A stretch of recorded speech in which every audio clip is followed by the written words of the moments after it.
Case study एक और problem CBSE boards में जब से आने लगी। केस स्टडी बहुत सारे सब्जेक्ट में case study means reading a special case और उसके बेस पे आंसर देना। इसको सिंपल लैंग्वेज में कहें तो जैसे कि हम लोग कॉम्प्रिहेंशन पढ़ते हैं, तो आज हम देखेंगे कि केस स्टडी को कैसे सॉल्व करते हैं। तो hello guys, welcome you all, myself Deepesh Rekhadi in Rekhadi commerce and economics classes. Case study को कैसे सॉल्व करें, इसके थोड़े से ट्रिक्स, थोड़े से टिप्स मैं आपको बताऊंगा। पहली बात, इसको पढ़ने से पहले समझ लें कि ये कॉम्प्रिहेंशन नहीं है इंग्लिश वाला। केस स्टडी में लॉजिकल चीजें चलती हैं। Logically you have to think why this question is asked और उसका लॉजिक क्या है। इसके कुछ चीजें मैं बताऊंगा आपको। वीडियो को लास्ट तक देखेंगे और समझेंगे केस स्टडी कैसे सॉल्व करें। बिजनेस स्टडी जो है कॉमर्स के बच्चों के लिए, बिजनेस स्टडी में काफी आते हैं और सब ह्यूमैनिटीज में भी काफी आएंगे, सब जगह आएंगे। इकोनॉमिक्स में भी केस स्टडी आएगा and it is a part of your syllabus. तो केस स्टडी को इग्नोर नहीं करना है। जैसे मैंने पहले वीडियो में आपको एसेशन रीजन बताया था, ऐसे यहां भी देखना आपको। केस स्टडी फर्स्ट थिंग मैंने सबसे ऊपर एक वर्ड लिखा है एटीट्यूड। केस स्टडी को पढ़ने से पहले अपना एटीट्यूड सही रखें। बहुत टफ है, मेरे से नहीं हो पाएगा, केस स्टडी कौन पढ़ेगा, जैसे एसेशन रीजन में भी सोचा था, ऐसा नहीं सोचना है। अपने ब्रेन को क्लियर रखना है, कंसेप्ट क्लियरिटी होनी चाहिए। तो सबसे पहले मैंने लिखा है रीडिंग फुल चैप्टर। आपके बोर्ड के एग्जाम्स में जितने भी आपके सिलेबस में जितने भी चैप्टर्स हैं उनकी आपने डीप स्टडी करी होनी चाहिए। डीप स्टडी मींस एनसीईआरटी की बुक्स का आपने थ्योरेटिकली पार्ट पढ़ा होना चाहिए। अगर आपके पास एनसीईआरटी सही, जैसे बिजनेस में पूनम गांधी की बुक या एनसीईआरटी बुक, या इकोनॉमिक्स में आपने संदीप गर्ग या कोई भी बुक, जिसकी भी बुक आप पढ़ रहे हैं उसको पूरा पढ़ा हो, आपको डीप स्टडी आपने की हो, then only you will be able to solve case study. क्योंकि इसमें लॉजिकल आंसर्स होते हैं, लॉजिक लगाने पड़ते हैं, लॉजिक से होंगे। कॉम्प्रिहेंशन में क्या होता है, छोटी क्लासों में once upon a time there was a king and this and that आपने आंसर सर्च से लिख दिया। इसमें ऐसा नहीं होगा, क्योंकि इसमें बहुत सारे क्वेश्चंस हैं जो आपके लोकल लेवल पे भी होंगे और ग्लोबल लेवल पे भी होंगे और higher order thing. Local means क्या होता है, जिनके आंसर पैराग्राफ में हो, they are called local. Local questions क्या मतलब, लोकल उनका जो सराउंडिंग्स है, that is local, that is inside the passage only, जो भी आपको पैराग्राफ दिया उसमें जुड़ा होगा। ग्लोबल होता है जिसके आंसर सब लोग दे पाए, यानी कि थोड़ा सा बाहर जिसके लिए नॉलेज चाहिए। और एक लास्ट वाला जो आपका होता है इन्फ्रेंशियल क्वेश्चन। इन्फ्रेंशियल क्या होता है, जिसमें आपकी पैराग्राफ से बाहर की नॉलेज देखी जाएगी। देखो तो तीन टाइप के हो गए, local,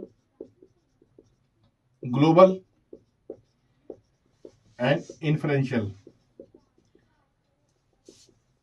inferential questions are those question जिसमें आपकी नॉलेज देखी जाएगी पैराग्राफ से बाहर। लोकल क्वेश्चंस के आंसर पैराग्राफ में होंगे। ग्लोबल क्वेश्चंस एक जनरल सिनेरियो जिस सबके लिए होता है, जैसे अगर कोई डेमोक्रेसी पे कोई पैराग्राफ दिया तो उसमें पूछ सकते हैं who is the prime minister of this country, that is global question. और लोकल होता है बिल्कुल पैराग्राफ के अंदर, लेकिन इन्फ्रेंशियल होता है जो आपके पैराग्राफ से आपकी लॉजिकल थिंकिंग पूछ रहा है। जैसे कोई पैराग्राफ का रिजर्व बैंक ऑफ इंडिया पर है और उसमें आपसे पूछ रहा है what is the current CRR LRR, और आपको पता ही नहीं क्योंकि आपने तो पैराग्राफ में पढ़ा है। आपकी करंट नॉलेज भी हो सकती है उसमें, पास्ट नॉलेज भी हो सकती है। तो अगर सिंपल लैंग्वेज में देखा जाए तो लोकल वाले क्वेश्चंस भी आएंगे इजी, ग्लोबल वाले आएंगे जो सब आंसर जिसके आंसर थोड़ा सा बाहर को बाहर मींस पैराग्राफ के अंदर ही होंगे पर आपको सोचना पड़ेगा। और एक होता है इन्फ्रेंशियल जो पैराग्राफ से बाहर होंगे, जिनके लिए आपको नॉलेज चाहिए डीप स्टडी। तो इसका मतलब क्या हुआ कि आपको हर चैप्टर की फुल रीडिंग, फुल नॉलेज होनी चाहिए। Second one, concept clarity. पढ़ना और समझने में बड़ा अंतर है। हम जब बचपन में पढ़ते थे ए फॉर एप्पल, लेकिन हम उसका एप्पल तो पढ़ते थे, लेकिन हमें पता कब चला कि एप्पल इज गोल राउंड, जब हमने उसको देखा। कंसेप्ट मीन्स होता है किसी चीज के कंसेप्ट को समझ जाना। ABCD और क ख दे आर सिंबल्स। ऐसी हमारे लिए बड़ी क्लासों में रिजर्व बैंक और ये सब चीजें हम पढ़ते हैं, जो भी हम चीजें पढ़ते हैं, that is only a symbol until और unless our concept is clear. तो कंसेप्ट क्लियरिटी अगर आपके पास है, नहीं हो पाएगा हमसे। बाबरी कंसेप्ट बहुत टफ है, हम मैथ्स में ही करते हैं। यहाँ पर लिखा नहीं हो पाएगा का मतलब कि हमारे कंसेप्ट क्लियर नहीं हो पा रहे, हमने उसको रट लिया। रटोगे तो आप केस स्टडी सॉल्व नहीं कर पाएंगे। थर्ड वन, बहुत ही इंपॉर्टेंट, इंग्लिश की तरह नहीं करना है। यहाँ की कॉम्प्रिहेंशन आप पढ़ते हैं, you are reading again and again and then you are searching for answers, आपको मिलेंगे ही नहीं। आपको केस स्टडी पे क्या करना है, पहले आपको क्वेश्चन पढ़ना है। पहला, what is manage floating. For example, reserve bank of India ने अगर आपको इंटरवेंशन लगाया है करेंसी पर, दैट इज कॉल्ड डिवैल्यूएशन, तो उससे आप जो बना रहे हैं, उससे जो आपने चेंज किया, उसको आपको पता है कि अगर गवर्नमेंट फॉरेन एक्सचेंज रेट को चेंज करती है, उससे कम करती है, अपनी करेंसी की वैल्यू कम करती है, डिवैल्यूएशन है। अब आपने वो क्वेश्चन देखा, उसने पूछा है आपसे व्हाट इज मैनेज फ्लोटिंग, तो आपने क्वेश्चन पढ़ने के बाद आप ढूंढोगे ऊपर पैराग्राफ में कहीं पर है कि manage floating is the mixture of fixed and flexible exchange rate system. अगर आपको क्वेश्चन पहले पढ़ लोगे तो आपको आंसर ढूंढने में इजी पड़ेगा। जैसे कि आपको पता हो किसी कमरे में कोई चीज ढूंढनी है और उसका हल्का सा भी हिंट पता होगा आपको, तो आप उसी को ढूंढोगे। In the same way when you are reading question, out of that big paragraph you will able to search the right answer. तो इसलिए पहले क्वेश्चन पढ़ लो, उसके बाद कॉम्प्रिहेंशन पढ़ो, उसका जो पैसेज आपको दिया है तब आपको आंसर मिलेगा। कंसेप्ट क्लियरिटी है, डेटा थोड़ा बहुत पता है तो आप ढूंढ पाओगे। और जो क्वेश्चन आपने पढ़ना है उनको लॉजिकली पढ़ना है। लॉजिकली मीन्स आपने उन क्वेश्चंस को उस लॉजिक लगा के पढ़ना है कि रिजर्व बैंक ने सीआरआर बढ़ा दिया तो इससे एग्रीगेट डिमांड पर क्या फर्क पड़ेगा। सीआरआर बढ़ाया तो गवर्नमेंट चाह रही है कि डिमांड मार्केट में कम हो जाए, कोई commercial banks will keep some of the money in reserve bank, तो लोन कम दे पाएंगे। तो आपको लॉजिकली थिंक करना है।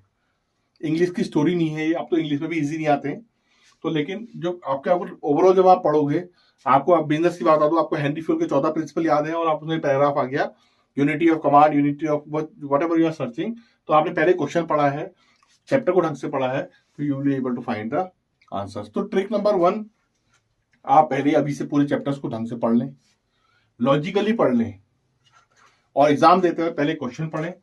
कंसेप्ट आपका क्लियर है तो you will be able to find answers. लेकिन कुछ क्वेश्चंस लोकल होंगे, इजी होंगे, जो इसका आंसर से उसी में होगा। कुछ ग्लोबल होंगे जिनका थोड़ा सा होराइजन बड़ा होगा, थोड़ा एरिया बड़ा होगा। And influential means higher order thinking type questions जो पैराग्राफ से रिलेटेड होंगे लेकिन बाहर के क्वेश्चन होंगे, वो सॉल्व करने हैं। तो आपको कुछ एग्जांपल्स के साथ बाद में समझाऊंगा मैं आपको, लेकिन अब मैं फिलहाल आपको बता दूं कि आप अभी एनसीईआरटी की बुक्स या आपके जो भी बुक्स हैं उनको पढ़िए और केस स्टडी सॉल्व करिए। केस स्टडी सॉल्व करने का तरीका वही है, पहले क्वेश्चन देख लो, फिर उसको ढूंढो, तो आपको आंसर मिल जाएगा। और एटीट्यूड से रखना है कि अपने ब्रेन को क्लियर रखना है कि मुझे ये करना है। Hope you all got this and hope you all enjoy this video. इसको देखिए बार बार और एंजॉय करिए। Thank you.